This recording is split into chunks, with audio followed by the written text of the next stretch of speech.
AI가 바로 이거예요. 여러분 AI는요 정답을 찾아내는 게 아니야. 빅데이터에서 확률값 가장 높은 걸 찾는 거지. 그러다 보니 한계가 있죠. 왜? 잘못된 정보가 많아져 버리면 AI는 틀린 답을 낼 가능성이 높아지는 거야. 항상 우리가 조심해야 되는 부분이기도 해요. 그 부분에 대한 내용도 나올 텐데 여기는 그 부분 이전에 이 AI 기술이 접목될 수 있는 여러 영역 중에 저작권 문제를 다룰 거고 얘는 배슐랭 투스타입니다. 출제확률 50에서 60% 정도 봅니다. 자, 그래서 일단 지문 구조 싹 한번 흐름 잡아보면 이런 거야. 자, AI가 인공지능이 창작했을 때 어떤 문제가 생겨나냐? 첫 번째, 과연 AI가 창작한 것도 저작권을 인정할 것이냐? 두 번째, 그러면 그 저작권의 저작권자는 누가 될 것이냐? 자, 그럼 첫 번째, 저작권 인정 가능하냐라는 T1을 받았어요. 법적 근거로 보겠대. 자, 저작권이라는 것의 법적 근거는 인간의 사상과 감정을 표현해야 되고 두 번째 창작성이 있어야 된다. 그럼 첫 번째 저작권의 성립 요건인 인간의 사상 감정 표현 측면을 보겠대. 자, AI가 주체가 돼서 만들어낸 사상 감정이 인간의 사상 감정이 될 수 있냐? 고민스럽다는 거죠. 설령 그게 될 수 있다고 본다면 AI가 한 거지 인간의 관여가 없는데 과연 저작권이 있다고 볼 수 있겠냐? 없다라고 판결을 내렸어. 자, 동시에 자, 그러면 얘네 창조성을 어디부터 창조성이라고 볼 것이냐? 자, 여러분 비슷한 결론이 뭐냐면 이런 거야. 우리 개체성 지문 기억날 거야. 두 개체냐 한 개체냐의 그 분류 기준은 마지막 단락에 네 가지 기준이 있었거든. 첫 번째 뭐였니? DNA 개수가 줄어야 돼. 두 번째는 뭐였니? 복제 증식을 조절해야 돼. 세 번째는 뭐였니? 생존에 필수적인 단백질을 의존해야 돼. 그렇게 네 가지가 있었단 말이야. 그래서 보기에다 적용을 했어. 보고와 독소를 만들어내는 세포의 공생관계에 대해서. 두 번째 박테리아와 세포의 공생관계에 대해서 다뤘단 말이야. 자, 마찬가지로 어느 순간 창조고 어느 순간 복제거든. 그러면 도대체 어디까지 창조고 어디까지 복제로 볼 것인지가 너무 애매한 게 사실 AI 머신러닝은요. 여러분이 그림 같은 거 보면 정말 너무 요즘 발달했다는 게 보일 거야. AI 그림이. 문제는 얘네는 그 그림을 어떻게 그렸어? 기존에 있는 빅데이터를 모아가지고 그린 거야. 그럼 그건 복제니? 근데 우리 인간이요. 봐봐. 하다못해 고려 소교조차도 중국의 풍에서 어느 정도 왔지. 오늘 3시 반 수업 기억나니? 저번 주 3시 반 수업에서는 뭐였어요? 중국의 전기가 우리나라 전기 소설에 영향을 줬잖아. 맞죠? 당연히 사설 시조는 시조의 영향을 받았고요. 그 시조는 한시와 향찰의 향가의 영향을 받았고 그 향가는 향찰로 쓰여졌는데 또 향찰은 중국 문자에 샀잖아. 즉 어디까지가 창조고 복제인지가 너무 애매하다는 거예요. 됐니? 자, 어쨌든 간에 그러면 창작성이 있다고 인정을 해보자고. 그러면 과연 얘는 창작성 인정돼서 저작권 인정이 가능하냐는 거야. 그럼 여전히 문제가 생겨. 주체가 누구냐는 거죠. 즉 무슨 얘기야? 인간이 주체자라고 해도 왜? 자연인만 권리관계를 보유하니까. 근데 그 AI를 만들고 AI가 창작성을 만들어내에 있어서 AI를 설계한 사람도 있을 거고 빅데이터 처리의 관리자가 있을 것이고 머신러닝 설계자나 관리자가 있을 것이고 그걸 수행한 AI 그 자체도 있을 것이고 도대체 여기서 그 법적 권리, 자연인만 보유한다는 그 법적 권리를 누구한테 줄 것이냐도 문제가 생긴다는 거야. 여기다 플러스 5달러. 공리적 관점에서 보더라도 우리가 그 저작권자를 확정짓는 이유는 공리주의에 의한 것인데 공리적으로 봤을 때 저작권자를 인정해야 모두한테 도움이 되는 공리적인 이유 때문에 저작권을 인정하는 것뿐이라는 거야. 그럼 공리적으로 봤을 때 누구한테 저작권을 주는 게 가장 좋냐는 거죠. 더 나가서 6달러. 자, 어쨌든지 저쨌든지 간에 AI한테 창작성, 그래서 저작권을 인정해야 된다는 주장하는 사람들이 있는데 왜? 그래야지 AI를 이용해서 창작도 하고 저작권도 인정받아야 산업경제가 활성화될 것이다 라고 주장하는 사람도 있으나 반론도 있어. 왜? 야, 그렇다고 걔네한테 백타적 독점권을 줘버리면 이미 AI 기술은 돈도 많이 쓰고 시간도 많이 쓰고 이미 거대 기업들이 굉장히 앞서 나가고 있는데 결국 걔네들만 AI 가지고 창작할 수 있는 거 아니야? 동시에 인간의 창작 능력이나 속도가 AI에 비교할 수도 없을 정도로 느린데 그 인간들의 창작은 더 이상 불가능해지는 거 아니야? 동시에 결국 AI라는 거는 기존에 존재하는 빅데이터를 머신러닝하는 과정에서 복제와 통계에 의해서 가장 확률가 높은 것을 뽑아내는 것뿐인데 이걸 과연 창작성으로 볼 수는 있겠니? 골치 아픈 문제가 산적해 있다 정도로 나열되고 끝난 지문이고 아마 작년 제 수업을 들었거나 아니면 제가 올해 초에서도 몇 번 말씀드렸을 텐데 이 AI, 빅데이터, 머신러닝에 관련된 소지는 무조건 출제가 될 것이고 법적인 논쟁을 따지는 게 역시 출제될 확률이 매우 높다고 얘기했기 때문에 역시 배슐랭 투스타로 제가 선정을 했습니다. 흐름은 잡으셨죠? 그러니까 여기서 뭔가 논의를 깊이 있게 들어가진 못했고요. 약간 겉핥기 수준에서 처리가 되는데 요즘 독서를 어렵게 내는 추세는 아니기 때문에 딱 이 정도 겉핥기로 출제될 가능성도 존재한다는 겁니다. 자, 그래서 1달러부터 같이 볼게요. 빅데이터 기술과 컴퓨터 연산 기술로 무장한 인공지능이라고 주제 세팅했죠. 자, 그래서 어떻게 할 건데 창작 능력을 보여주고 있는 현상, 이 현상이 가지고 있는 문제점, 예시도 나와 있죠. 그래서 이 창작 능력 때문에 생기는 문제가 존재한다. 어떻게 해결할 것이냐? 저작권법에서 해결하겠다. 저작권법에서 크게 두 가지 문제가 여전히 있다. 첫 번째 주제와 두 번째 주제. 첫 번째 주제는 뭐라고? 과연 저작권법상 저작물이냐? 두 번째는 그 저작권자는 누구냐? 자, 다시 한번 얘기하자면 우리는 법치주의에 살고 있기 때문에 근거 법령이 가장 중요하다고요. 따라서 저작물은 뭐다? 자, 첫 번째, 인간의 사상 감정을 표현해야 된다. 두 번째는 뭐다? 창작성이다. 자, 그러면 과연 성립되느냐? 자, 첫 번째, C1에 대해서 따져보자는 겁니다. 인간 사상이나 감정 표현할 수 있을지. 왜? AI가 사상이나 감정을 갖고 있는 건 아니잖아.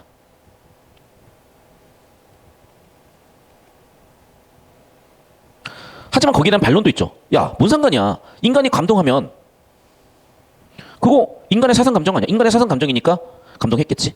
실제로 AI가 그린 그림을 내가지고 그 인간들이 원래 그려서 내서 상을 타야 되는 미술대회에서 상을 탄 적이 있어요. 어떻게 하자는 거야? 그게 예쁘고 아름다웠고 미적 감각이 있으니까 상을 줬을 텐데 나중에 그게 AI가 그린 걸 알게 돼서 그럼 도대체 인간의 사상과 감정의 영역은 어디라고 봐야 되냐는 문제가 당연히 생기죠. 또 아니 AI가 다 해버렸다면 또 반론의 반론이죠. 인간 거 아닌 거 아니야? 그럼 어떻게 돼? 결과적으로 저작권 보호 받기도 어려울 수 있겠네. 실제로 현행 법령은 AI를 인격체로 보지 않아. 그래서 AI의 저작권을 인정하지 않습니다. 그래서 AI 그림은 막 가져다 쓰셔도 돼요. 현행 법령이 그래. 왜? 아니 현행 법령에 따르면 결국 인간이 아니잖아 만든 게. 그런데 여기에 대한 반론이나 앞으로 50년 100년이 지나면 또 바뀌겠죠. 왜? 예를 들어 봐봐. 미국 역사 300년 전에 만들어졌어. 그러면 걔는 처음 왔을 때 공권력이 없어. 총 들고 다 제껴야 되는 거예요. 그러니까 미국 같은 경우에는 촌동네 살잖아. 진짜 존나 무서워. 아니 곰이 달려들 수도 있다니까. 그럼 내가 총기 소유를 허가하지 못하면 곰을 어떻게 잡을 거야? 갑자기 뭐 1톤 트럭보다 큰 갑자기 술로 가가지고 때려 박아버리고 막 코뿔선 없지. 뭐야 그거 버팔론가 뭔가 가가지고 사람 때려 박아 못할 건데. 그러면 나를 보호하는 건 나밖에 없는 거야. 그래서 우리나라 사람들이 이민 가가지고 그런데 총 있으세요? 저 없는데요. 아 준비하셔야 돼요. 사고 터지면 저희가 오는 것보다 당신이 총으로 처리한 게 훨씬 빠를 거예요. 존나 무섭잖아. 근데 뉴욕 같은 데는 총이 뭔 상관이야. 사람 뒤지게 많아요. 진짜 블록마다 경찰차 있다니까. 그런데 총이 있을 필요가 없는데도 들고 다니는 사람들은 법적으로 규제할 수가 없어. 지금 무슨 얘기야? 300년 전하고 지금하고 다르고 지금도 미국의 인구 밀도가 적은 곳과 뉴욕같이 많은 곳은 또 환경이 달라. 그러면 도대체 청기 규제를 해야 돼 말아야 돼. 우리나라도 봐요. 어떻게 할 거야? 요리도 못해. 칼을 인정을 안 하면. 근데 어떡할 거야? 되게 문제가 심각해졌다니까. 자, 그래서 그런 논란들이 수백 년, 수천 년 지나면 또 달라지겠죠. 여기도 마찬가지라는 거야. 자, 그럼 다시 우리가 먼 미래를 또는 가까운 미래를 생각을 해보자고. 인공지능이 만드는 작품의 저작권상 창작성 기준이란 C2도 한번 고민해보자. 자, C2 어떤데? 창작성의 정의에 따라서 판단이 된다는 거죠. 그럼 창작성의 정의를 인간의 의식이라고 규정을 해버리면 인정될 수 없다는 결론이에요. 하지만 창작성을 또 뭐라고? 무엇을 만들어내는 것이라고 봤다면 그건 또 인정받을 수 있다는 거죠. 환장한다는 거죠. 또 아니 근데 AI는 결국에는 기존의 빅데이터, 기존 데이터를 변형할 뿐이잖아 라는 한계가 있죠. 또 한편으로는 거기서 뭔가 얘는 완전히 독창성을 만들어냈다는 또 가능성도 존재하죠. 여전히 열려있다는 거야. 그래서 C2는 아직 판정 불가다야. 잘 들어. 그러니까 현행법상에서는 어떻다고? 저작권법 보호를 받기 힘들어요. 이유는 얘를 하나의 인격체로 보지 않기 때문이야. AI를. 됐죠? 두 번째, 하지만 창작성에 대해서는 아직도 판정 불가야. 자, 다시. 그러면 C2 창작성을 갖추고 있어. 그러면 C1 저작권의 주체는 누가 되냐는 거야. 그걸 규정할 수가 없는 거야. 그러니까 저작권을 인정받지 못하는 거야. 왜? 권리자가 없잖아. 그럼 권리가 없는 거야. 이해됐죠? 그래서 뭐냐? 자연인이야. 법적으로는. 근데 문제는 그 자연인의 후보가요. 첫 번째. 자, 코딩한 프로그래머. 두 번째. 데이터 관리자. 세 번째. 머신러닝 학습 관리자. 네 번째. 인공지능 또는 로봇. 근데 얘는 일단 무조건 자연인 아니죠. 그럼 1, 2, 3번 중에 누구냐는 거야. 애매하죠. 정말 애매해지는 거야. 그래서 저작권자를 자연인으로 한정했을 때도 다시 첫 번째. 그걸 저작권자로 인정하기도 힘들고 다시 동시에 아니 로봇이나 인공지능 어떻게 할 건데 인공지능 나중에 의식을 갖게 될 건데 그때는 자연인권 인정하지 않을 거야. 이런 문제가 결국 발생한다는 거예요. 영화에서만 보던 일이 결국 발생할 수밖에 없겠죠. 왜냐면 봐라. 여러분 테세우스의 배 알죠? 세일린이 있을 때 귀 막고 간 것도 테세우스 배인데 우리 그게 개체성 지물에도 나왔잖아. 에이 참. 자, 테세우스의 배가 이렇게 있어요. 그런데 테세우스 배가 맨 처음에 이렇게 있었는데 고장이 나서 여기 하나 판때기 갈았어. 그래서 테세우스 배죠. 여기 또 하나 판때기 갈았어. 그래서 테세우스 배죠. 갈았어. 잠깐만. 그럼 원래 흰색은 하나도 안 남아있는데 이거 테세우스 배 맞냐고. 어느 시점부터 새로운 테세우스 배냐는 거야. 이게 바로 개체성, 고유성에 대한 근본적인 철학적인 고민이었고 이게 그 개체성 공생 지문에 이미 나왔던 거잖아.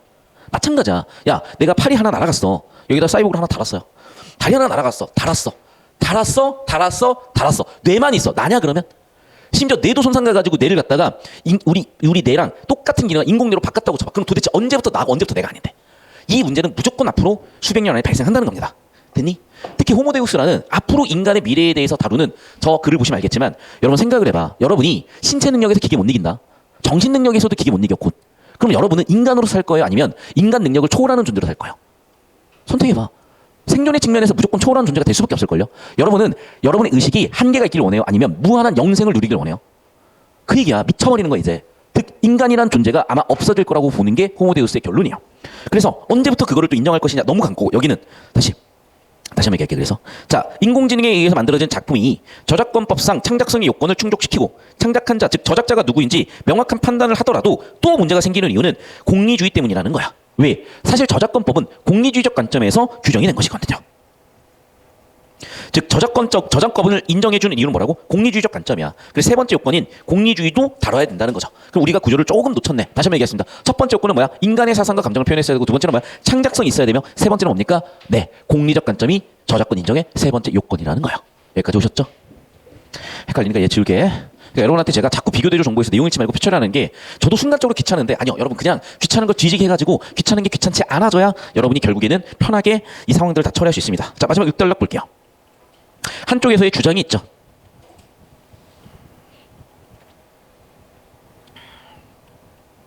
반론도 있죠.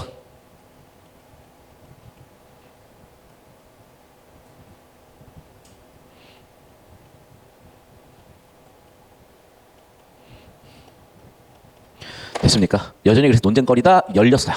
근데 아마 그냥 딱 이 정도 느낌으로 나오지 않을까 싶어요. 그래서 학생들이 뭐 난이도가 있다고 느끼진 않을 거고 그냥 정보가 나열돼 있구나 이 정도만 느껴보실 거고 어쨌든 그래도 한번 봐놓으면 실전에 나왔을 때 많은 도움이 되실 거니까 아무리 쉬워도 연습 한번 해봤습니다. 자, 1번 주제에 대한 얘기죠. 그럼 당연히 주제는 뭐니? 그렇죠. 저작권법의 요건 충족 C1, C2 플러스 5단락이었니? 공리적 관점도 있었죠. 내용 조직에 대해서 어떻게 될 거야? 배경 제시한 후 마지막 6단락의 우려나 전망. 오케이. 설명하는 정보와 관련해서 가정에서 묻고 답해보면서 QA. 그러니까 봐봐. 구조를 이런 걸 잡았어야 되는 거죠. QA 있니? 재처리해봐. 있죠? QA. 오케이. 확인됐네요. 구체적 예시 당연히 있었던 것 같고 5번 선지. 크리스탈을 논란을 서두에서 제시하여 독자가 예측하도록 하겠다. P 제시하고 예측하겠다. 1단락 주제 세팅의 구조로서 마찬가지네. 이제 답이 없냐? 다시 한번 해봅시다.